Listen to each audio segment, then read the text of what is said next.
Hi friends, welcome to Meena Samayal. எல்லாருக்கும் இனிய தீபாவளி நல்வாழ்த்துக்கள்.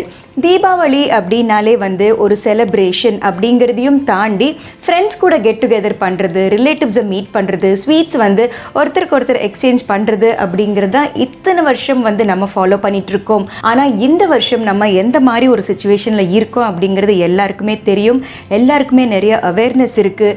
எப்படி நடந்துக்கிட்டால் நம்ம வந்து சேஃபாக இருக்க முடியும் அப்படிங்கிறதும் எல்லாருக்குமே தெரியும். ஸோ அதனால் இருக்கிற சுச்சுவேஷனை வச்சு வீட்டில் நம்ம ஃபேமிலி மெம்பர்ஸ் கூட எப்படி இந்த தீபாவளியை சந்தோஷமாக செலிப்ரேட் பண்ண முடியும் அப்படிங்கிறத நம்ம வந்து யோசிக்க வேண்டிய ஒரு முக்கியமான விஷயம். ஸோ நல்ல பிடிச்ச விஷயங்களை வந்து சமைச்சு சாப்பிட்றது, முக்கியமாக ஸ்வீட்ஸு, சேவரிஸு. தீபாவளி அப்படின்னாலே வந்து என்ன ஸ்வீட் செஞ்சோம் அப்படின்னு தானே வந்து நம்மளுக்கு போன வருஷம் செஞ்ச ஸ்வீட்டை விட இந்த வருஷம் ஏதாவது புதுசாக ட்ரை பண்ணலாம் அப்படிங்கிற ஒரு தாட் ப்ராசஸ் வந்து எல்லாருக்குமே மைண்டில் ஓடிட்டுருக்கும். அந்த வகையில் இந்த வருஷம் தீபாவளிக்கு நம்ம மீனா சமையலில் நான் உங்களுக்கு செஞ்சு காட்ட போகிறேன் பூசணி விதை ஹல்வா. பூசணி காலை வந்து நம்ம ஹல்வா பார்த்துருப்போம்.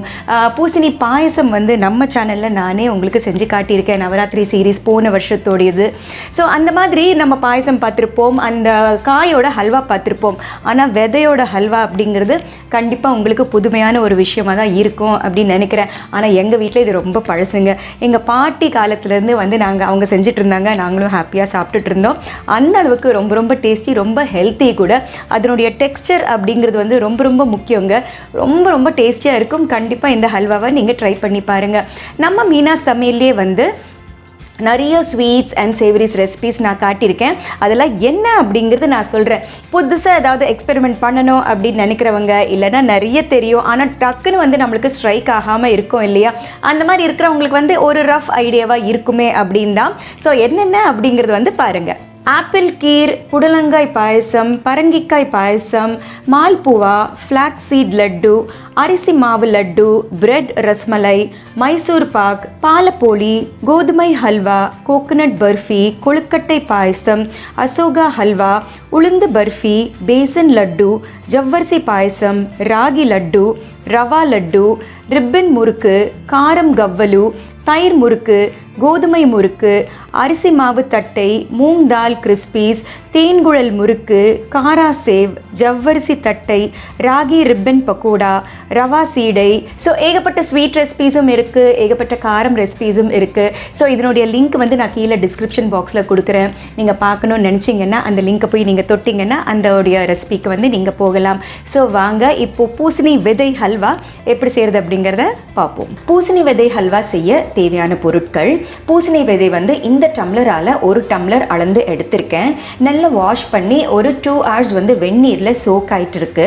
அடுத்து சர்க்கரை வந்து 1¼ கப் ஆஃப் சுகர் எடுத்திருக்கேன். 1/4 கப் அப்படிங்கிறது வந்து நம்ம விருப்பம்தான். ஸோ 1:1 அப்படிங்கிறது வந்து காமனான ரேஷியோ. கொஞ்சம் அதிகமான சர்க்கரை நான் சேர்த்த காரணம் வந்து இந்த பருப்பில் லைட்டாக துவர்ப்பான ஒரு ஸ்லைட் கசப்பு இருக்கும். அந்த டேஸ்ட் வந்து போக்குறதுக்கு வேண்டி நான் கொஞ்சம் அதிகமான சர்க்கரை எடுத்திருக்கேன். ஒரு 1 to 1.5 டம்ளர் ஆஃப் மில்க். இது வந்து காய்ச்சி ஆற வச்ச பால் தான். இந்த பருப்பு வந்து அரைக்கிறதுக்கு வேண்டி நம்ம இந்த மில்கை யூஸ் பண்ணிக்க போகிறோம். ஒரு 1/2 to 3/4 கப் ஆஃப் நெய். ஸோ அவ்வளோதான் தேவையான பொருட்கள். ஆஸ் அ ஃபர்ஸ்ட் ஸ்டெப் வந்து இந்த பருப்பில் உள்ள தண்ணியை வந்து நம்ம வடிச்சிட்டு இந்த மில்கை யூஸ் பண்ணிவிட்டு நம்ம வந்து நல்லா ஃபைனாக அரைச்சிட்டு வந்துடலாம். இப்போ பாருங்கள், நான் வந்து ஸ்மூத்தாக அரைச்சி முடிச்சாச்சு. 1.5 கப் ஆஃப் மில்க் வந்து ஃபுல்லாகவே நான் யூஸ் பண்ணியிருக்கேன். கன்சிஸ்டன்சி எப்படி இருக்கணும்னா தோசை மாவு பதம் அப்படின்னு சொல்லுவாங்க இல்லையா, அந்த பதத்துக்கு வந்து நம்ம அரைச்சிட்டு வந்தாச்சு. இது வந்து ஒரு பவுலுக்கு வந்து நம்ம ட்ரான்ஸ்ஃபர் பண்ணிக்கலாம். ஒரு குக்கர் பேனில் தண்ணி சேர்த்து தண்ணி வந்து கொதிக்க ஆரம்பிச்சாச்சு. இப்போது நம்ம அரைச்சி வச்சிருக்கிற இந்த பருப்பு மிக்சரை வந்து இதில் ப்ளேஸ் பண்ணிடலாம். குக்கரை க்ளோஸ் பண்ணிவிட்டு ஒரு வெயிட்டை ப்ளேஸ் பண்ணிடலாம். குறைஞ்சது வந்து ஒரு 3 to 4 விசில் வரட்டும்.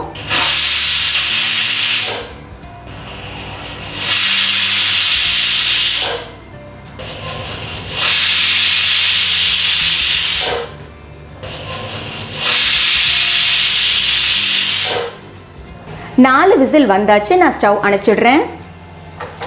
ஸோ விசில் வந்து இப்போ அடங்கியாச்சு. இதை ஓப்பன் பண்ணி எப்படி இருக்குது அப்படிங்கிறத பார்ப்போம். நல்லா டைட்டாக பேக்டாக இருக்குது பாருங்கள். ஸோ இந்த பருப்பில் வந்து பச்சை வாசனை அந்த அளவுக்கு ரொம்ப சீக்கிரமாக போகாது. அந்த காரணத்தினால தான் வந்து நம்ம டைரெக்டாக வந்து பேனில் வந்து கிண்டும் போது ரொம்ப நேரம் ஆகும் பச்சை வாசனை போகிறதுக்கு.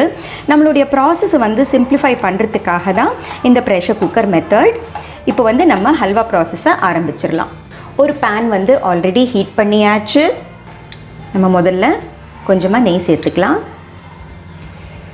இந்த பர்டிகுலர் ஹல்வாக்கு வந்து முந்திரி பருப்பு திராட்சை தாளிக்கிறதோ இல்லை சாரப்பருப்பு தாளிக்கிறதோ எதுவுமே தேவையில்லை. அப்படியே வந்து அந்த பம்கின் சீடோட ஃப்ளேவர் வந்து ரொம்ப டாமினேட்டாக இருக்கிறதுனால இந்த மாதிரி எக்ஸ்டர்னல் க்ரன்ச் வந்து தேவைப்படாது. ஸோ நெய் வந்து ஆல்ரெடி உருகின நெய் தான். இந்த வேக வச்ச பருப்பை சேர்த்துக்கலாம்.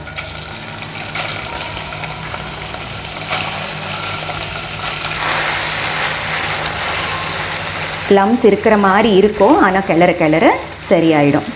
பச்சை வாசனை அப்படிங்கிறது வந்து இந்த பருப்பில் வந்து கொஞ்சம் அதிகமாக இருக்கும். அந்த பச்சை வாசனை வந்து ரொம்ப நேரம் ஆகும் போகிறதுக்கு.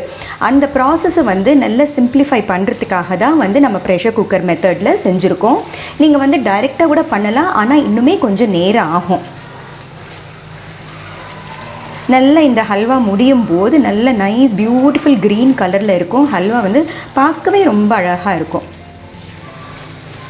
இதே முந்திரி பருப்போ பாதாம் பருப்போ அந்த மாதிரி பருப்பில் வந்து நம்ம ஹல்வா செய்யும்போது பச்சை வாசனை அப்படிங்கிறது வந்து ஓரளவுக்கு சீக்கிரமாக போயிடும். நீங்கள் டைரக்ட் மெத்தட் ஃபாலோ பண்ணணும் அப்படின்னு நினச்சிங்கன்னா கசகசா ஹல்வா வந்து நம்ம மீனா சமையலில் இதுக்கு முன்னாடி செஞ்சுருக்கோம். எங்கள் அத்தை வீட்டில் எங்கள் அத்தை செஞ்சுருக்காங்க. அந்த லிங்க்கையும் வந்து இந்த ஐ கார்டில் கொடுக்குறேன். நீங்கள் அந்த லிங்க்கு கூட செக் பண்ணிக்கலாம். சேம் கசகசா ஹல்வா மெத்தடு தான், ஆனால் இது ப்ரெஷர் குக்கரில் பண்ணியிருக்கோம் இன்னும் சிம்பிளிஃபை பண்ணுறதுக்காக. ஒரு 5 to 6 minutes வந்து நம்ம இந்த மாதிரி டைரெக்டாக கிளறிட்டு அதுக்கப்புறமா வந்து சர்க்கரையை சேர்த்துக்கலாம். ஸோ ஆல்மோஸ்ட் ஒரு 5 to 6 minutesஸாக நல்ல சூடு பட்டாச்சு. இந்த ஸ்டேஜில் நம்ம சர்க்கரையை சேர்த்துக்கலாம். வெந்நீரில் ஊற வைக்கிறது அப்படிங்கிறது வந்து ரொம்ப ரொம்ப முக்கியமான ஸ்டெப்பு. அப்போ தான் அரைப்படும் போது வந்து நல்ல ஸ்மூத்தாக அரைப்படும், நல்ல வால்யூமும் கொடுக்கும். அண்ட் இந்த பர்டிகுலர் பருப்பு வந்து எவ்வளோ நம்ம நைஸாக அரைக்கணும் அப்படின்ட்டு நினச்சா கூட ஓரளவுக்கு வந்து அந்த லைட் டெக்ஸ்டர் அப்படிங்கிறது வந்து இருக்கும். அது வந்து இந்த பருப்போட நேச்சரே அப்படி தான். அது சாப்பிடும்போது நல்ல டெக்ஸ்டரும் இருக்கும் ஹல்வாக்கு. பாருங்கள், ஒரு நிமிஷத்தில் வந்து சர்க்கரை கரைஞ்சிருச்சு. அண்ட் ஹல்வா அப்படிங்கிறது வந்து ரொம்ப நேரம் உட்காந்து பெரட்டிகிட்டே இருக்கணும் அப்படிங்கிறது நம்ம நினைப்போம் இல்லையா? ஆனால் இந்த குக்கர் மெத்தட் வந்து நீங்கள் ட்ரை பண்ணி பாருங்கள். ஹாஃப் த ப்ராசஸ் வந்து நம்மளுக்கு கம்மியாயிடும்.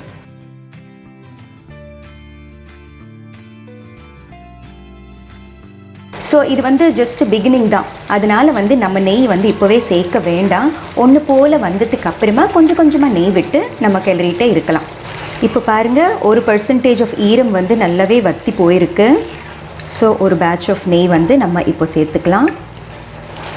ஒவ்வொரு கரண்டியாக வந்து நம்ம நெய் கொஞ்சம் கொஞ்சமாக விட்டு அது அப்சார்ப் ஆனதுக்கு அப்புறமா அடுத்த கரண்டியை சேர்த்துக்கலாம். ஸோ இது வந்து பம்கின் சீட்ஸ் இல்லையா, அதாவது பூசணி விதை. இதே மெத்தடில் வந்து வெள்ளரி விதை அதாவது கியூக்கம்பர் சீடில் பண்ணலாம். அதுக்கப்புறமா மெலன் சீட்ஸ் அதாவது தர்பூசணி விதை இருக்குது பார்த்தீங்களா, தர்பூசணி விதையிலையும் பண்ணலாம், முந்திரியில் பண்ணலாம், பாதாமில் பண்ணலாம், அக்ரூட் பருப்பில் பண்ணலாம். எனி டைப் ஆஃப் நட்டு வந்து இதுக்கு ரொம்ப ரொம்ப இந்த மாதிரி ஒரு ஹல்வா செய்கிறதுக்கு ரொம்ப ரொம்ப சூட்டபுளாக இருக்கும். சேம் மெத்தட் தான் எல்லாமே. ஜென்ரலாக ஹல்வா அப்படிங்கும்போது பால்கோவா சேர்க்குறதோ அந்த மாதிரி நிறைய விஷயங்கள் இருக்கும் இல்லையா. ஸோ இதில் பார்த்தீங்கன்னா ஜஸ்ட் பருப்பு, இந்த பருப்பை வந்து அரிக்கிறதுக்கு உண்டான பால் மட்டும்தான், தேவையான அளவு சர்க்கரை அண்ட் நெய், அவ்வளோதான். 4 இன்க்ரீடியன்ஸில் ரொம்ப simple but very very tasty halwa. கலரே பாருங்கள் எவ்வளோ பியூட்டிஃபுல்லாக நல்ல க்ரீன் கலரில் இருக்குது. ஸோ இந்த மாதிரி ஸ்வீட்ஸுக்கு வந்து நம்ம கலர் சேர்க்க வேண்டிய அவசியமே இல்லை. அந்த பருப்போட கலரே வந்து அந்த அளவுக்கு டாமினேட் பண்ணும். பாருங்கள், நம்ம போட்டு நெய்யெல்லாம் இழுத்தாச்சு. இப்போ அடுத்த பேட்ச் ஆஃப் நெய்.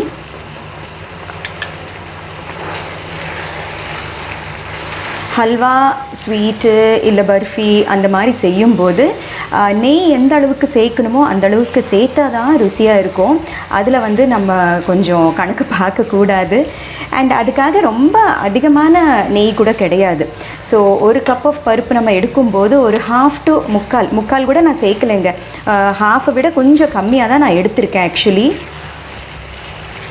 அண்ட் அதுவும் உருக்குன நெய் அப்படின்ட்டு இருக்கும்போது வந்து நம்மளுக்கு குவான்டிட்டி கொஞ்சம் கம்மியாக தான் வரும். அண்ட் இந்த ஹல்வா வந்து நம்ம ஃப்ரிட்ஜில் எடுத்து வைக்கணும் அப்படிங்கிற அவசியம் இல்லை. ஈஸிலி ஒரு 1 வீக் வரைக்கும் வெளியில் இருக்கலாம். 1 வீக் வரைக்கும் இந்த குவான்டிட்டி தாங்காது, அதுக்குள்ளே நாங்கள் முடிச்சுருவோம். அந்த அளவுக்கு டேஸ்டியாக இருக்கும். எல்லாருக்கும் வீட்டில் ரொம்ப ரொம்ப பிடிக்கும் இந்த ஹல்வா. நெய் வந்து கார்னர்ஸில் வந்து வெளியில் கக்கிட்டு வந்துட்டுருக்கு பாருங்கள். which means our halwa is almost done. நம்ம லாஸ்ட் பேட்ச் ஆஃப் நெய்யை சேர்த்துக்கலாம்.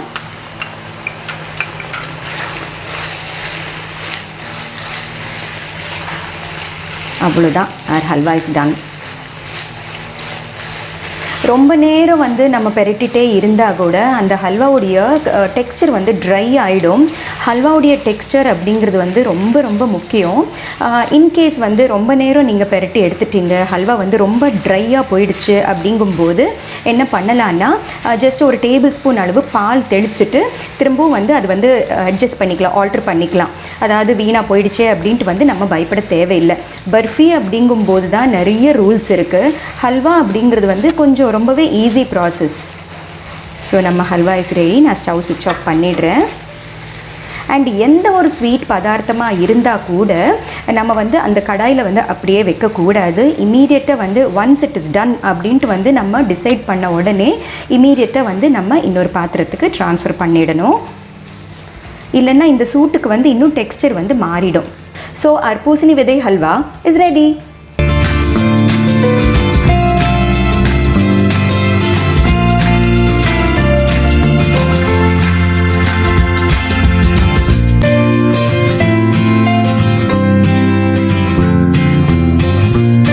சிம்பிள் அண்ட் ஈஸி பூசணி விதை ஹல்வா எப்படி செய்கிறது அப்படிங்கிறத பார்த்தீங்க இல்லையா? ஸோ கண்டிப்பாக இந்த ரெசிபியை நீங்களும் ட்ரை பண்ணி தீபாவளியை வந்து ஹாப்பியாக கொண்டாடுங்க. So wishing you all once again a very very happy Deepavali. So Meena சமையலை பாருங்கள், லைக் ஷேர் சப்ஸ்கிரைப் பண்ணுங்கள். பாய்.